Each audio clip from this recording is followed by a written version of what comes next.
Christine Petit, je suis professeure au Collège de France. Je suis également professeure à l'Institut Pasteur, où je dirige un laboratoire dit génétique et physiologie de l'audition.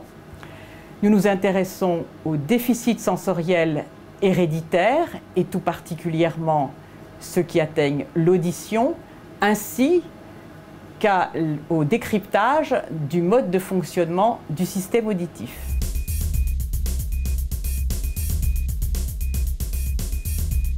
Un laboratoire qui se fixe comme objectif de comprendre à la fois ce qu'est la malentendance et le fonctionnement du système auditif doit regrouper un ensemble d'experts, en particulier en physique, en biologie cellulaire, en génétique, en biochimie. Et notre laboratoire est ainsi constitué d'un certain nombre de scientifiques qui couvrent des champs d'expertise complémentaires.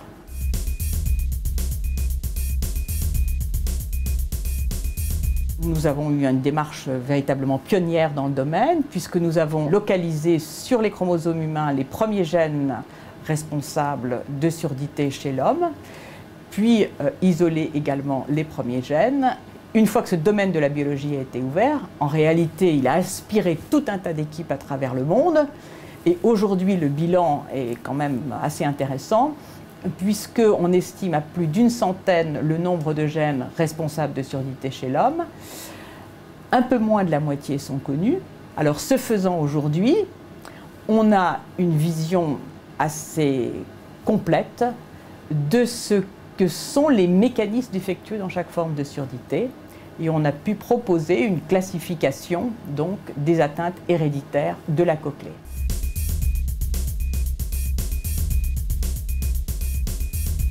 En une vingtaine d'années, on est passé d'une ignorance totale des bases moléculaires et de la surdité héréditaire, dont au passage on ignorait la prévalence, et on peut dire aujourd'hui que les 3/4 des surdités congénitales sévères ou profondes de l'enfance sont en réalité héréditaires.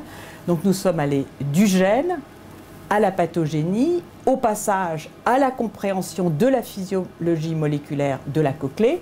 Donc s'ouvre aujourd'hui le prochain défi avec les données voulues pour le relever, c'est-à-dire celui de la thérapie. La décennie qui vient, plus probablement les décennies qui viennent, vont voir les thérapies au niveau de la malentendance se modifier et des thérapies nouvelles émerger.